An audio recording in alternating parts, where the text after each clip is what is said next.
Tu passes tes soirées à décoder ses silences. Il ne dit jamais « je t'aime » en premier. Ses sentiments, tu les devines aux petites attentions qu'il a, pas à ses mots, mais tu commences à douter. Est-ce que c'est de la timidité ou simplement un manque d'intérêt?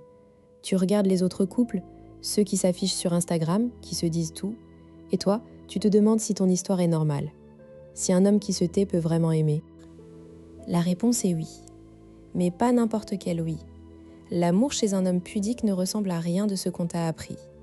Ce n'est pas dans les déclarations grandioses, c'est dans les gestes discrets, les routines partagées, les vulnérabilités qu'il t'accorde.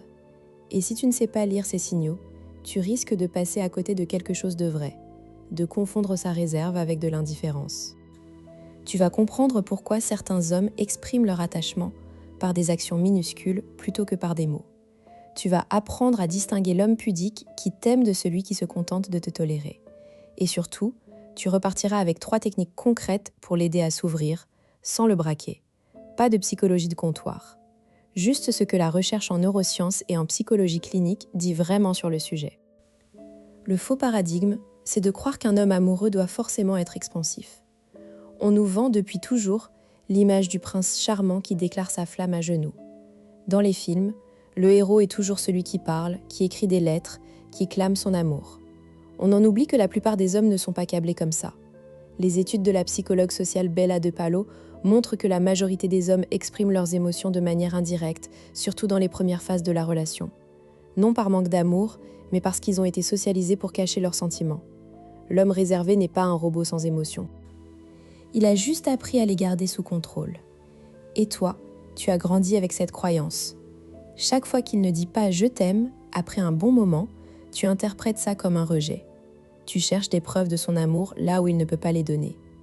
Pendant ce temps, tu passes à côté des vrais signaux, ceux qu'il t'envoie en faisant le plein de ta voiture un jour de pluie, en se rappelant que tu n'aimes pas les olives, en te laissant choisir le film alors qu'il déteste les comédies romantiques. Ce sont ces micro-attentions qui construisent un amour solide, mais tu ne les vois pas parce que tu es focalisé sur les mots. Le cœur de la question, c'est la fameuse expression contenue dont parlent les chercheurs. L'équipe de Mario Mikulince, un des plus grands spécialistes de l'attachement, a passé des années à étudier comment les hommes et les femmes manifestent leur amour. Leur conclusion est claire. Les hommes réputés pudiques ne ressentent pas moins d'émotions. Ils utilisent simplement un code différent. Plutôt qu'un langage direct, ils déploient des comportements dits de soins, prendre soin de l'autre, anticiper ses besoins, créer des routines de sécurité. Ce n'est pas de l'amour diminué. C'est de l'amour traduit dans un dialecte que peu de personnes apprennent à lire. Prenons un exemple. Un métier où on ne cause pas beaucoup. Il a rencontré Élodie, une femme solaire, extravertie, qui parle vite et fort. Au début, Élodie a adoré son côté calme. Mais au bout de 6 mois, elle a commencé à douter. Stéphane ne disait jamais qu'il l'aimait. Il ne la complimentait que rarement. Alors elle le provoquait. « Tu m'aimes ? Bien sûr. Mais tu ne le dis jamais ? Je le montre, non ?» Et claque de porte. Élodie est venue me voir en pleurs. Il ne m'aime pas. Il est froid. Je lui ai demandé de me raconter une semaine typique avec Stéphane. Elle m'a dit, le mercredi, il finit le travail à 16h parce que je finis à 17h. Il passe me prendre. Il a toujours rempli mon réservoir d'essence. Je n'ai jamais à lui demander. Il sait que je déteste les stations-service. Un soir, je rentre crevée. Je lui dis que j'ai mangé un sandwich. Le lendemain, il y a un Tupperware de pâtes dans mon frigo. Pas de mots, juste les pâtes. Je lui demande. Et quand vous vous disputez, qu'est-ce qu'il fait ? Il se tait. Il va dans le garage. Il bricole. Puis il revient avec un café pour moi. Donc, il se retire, mais il revient toujours avec un geste apaisant. Oui. Élodie, si Stéphane ne t'aimait pas, est-ce qu'il se souviendrait de ton aversion pour les stations-service ? Est-ce qu'il préparerait des pâtes ? Est-ce qu'il reviendrait avec un café après une dispute ? Elle a réalisé que oui, ce sont des preuves. Mais elle les avait ignorées. Comment appliquer ça dans ta vie maintenant ? Voici comment décoder. Premier signal, il se souvient des détails. Pas de ta couleur préférée, c'est trop facile. Mais de la fois où tu as dit que tu détestais le bruit de l'aspirateur le dimanche matin. Il ne te l'a jamais dit, mais le dimanche, il passe l'aspirateur le samedi. Ce sont des ajustements invisibles. Deuxième signal, il crée des rituels. Un homme pudique construit des routines qui incluent ta présence. Le mercredi soir, c'est votre série. Le samedi, le marché. Ne pas respecter ces rituels le stresse plus que de dire « je t'aime ». Troisième signal, il accepte ta vulnérabilité. Quand tu pleures, il ne parle pas. Il ne trouve pas les mots, mais il reste là, physiquement, ou il te passe un verre d'eau. Il fait l'acte, pas le discours. Ce que tu gagnes à comprendre ça, c'est une transformation profonde. D'abord, tu arrêtes de chercher la faille. Tu n'interprètes plus son silence comme une attaque. Ensuite, tu vois la valeur de ce qu'il t'offre, de la sécurité, de la constance, de l'anticipation, des ingrédients qu'aucune déclaration enflammée ne peut remplacer. Enfin, tu deviens capable de répondre à son amour dans son langage. Et ça, c'est une clé.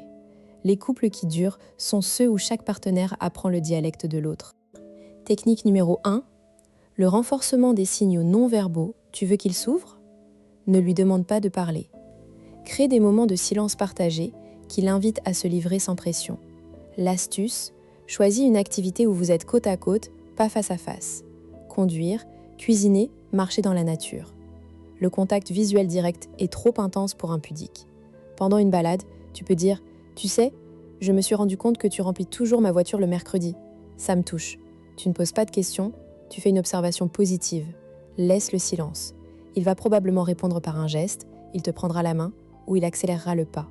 Il se sent en sécurité. Tu as validé son langage. Technique numéro 2, le cadre de la vulnérabilité d'Ozzy. Un homme pudique a besoin de savoir que sa vulnérabilité ne sera pas utilisée contre lui. Tu dois créer un espace où il peut montrer de l'émotion sans en parler. Par exemple, après une journée difficile pour lui, ne dis pas « raconte-moi tout ». Dis plutôt « je suis là si tu veux, mais on peut aussi juste regarder un film, comme tu veux ». Tu lui donnes le contrôle. S'il choisit le silence, respecte. S'il choisit de parler, il le fera en confiance. La clé, ne pas forcer. Une fois qu'il aura parlé, remercie-le sans en faire des tonnes. « Merci de m'avoir dit ça, ça compte pour moi ». Pas de câlin étouffant, juste une reconnaissance calme. Technique numéro 3, le rituel de connexion sans mots. Choisissez un petit geste quotidien qui signifie « je pense à toi ». Stéphane et Élodie ont un code. Chaque matin, ils lui préparent un café et le posent sur sa table de nuit avant qu'elle se lève. Elle lui envoie une photo du ciel à 18h. Aucun mot nécessaire. Quand tu crées ce rituel, tu construis un pont émotionnel qui ne dépend pas du langage verbal. Au fil du temps, le rituel devient sacré. Il prouve l'engagement. Et toi, tu as une preuve quotidienne de son attachement. Pas besoin de lui arracher des déclarations. Je t'entends déjà objecter, mais si je fais tout ça, je vais m'adapter à lui. Et lui, il ne fait aucun effort ? Bonne question. La réponse, si tu adaptes ton langage, tu n'abandonnes pas tes besoins. Tu lui montres un chemin. Mais tu as le droit de dire, une fois que tu as semé, j'aimerais aussi entendre que tu m'aimes de temps en temps. Pas en pleine dispute, dans un moment calme, avec un sourire. Tu es tellement fort dans les gestes, et ça me touche énormément. Parfois, un petit mot en plus me ferait vraiment plaisir. Un homme pudique n'est pas sourd. Il peut apprendre à parler un peu plus si tu valorises son langage en premier. Autre objection, s'il est pudique, est-ce qu'il m'aime vraiment ? Relis les signes ci-dessus. Les amoureux pudiques aiment profondément mais discrètement. Ce sont souvent les plus fidèles, les plus présents. La littérature sur l'attachement montre que les hommes dits évitants, mais attention, pudiques n'est pas évitant, peuvent avoir des attachements très solides, juste exprimés différemment. Ne confonds pas le contenant et le contenu. Alors, la prochaine fois qu'il ne te dit pas « je t'aime », regarde ses mains. Est-ce qu'elles ont préparé ton café ? Est-ce qu'elles ont rempli ton réservoir ? Est-ce qu'elles t'ont tendu un verre d'eau sans que tu demandes ? L'amour des hommes pudiques ne se lit pas au son. Il se lit dans les plis du quotidien. Et toi, tu es maintenant capable de lire ces signes. Si cette vidéo t'a ouvert les yeux, like, abonne-toi et active la cloche pour ne pas manquer les prochains décodages. Et en attendant, observe. Les réponses sont déjà sous tes yeux.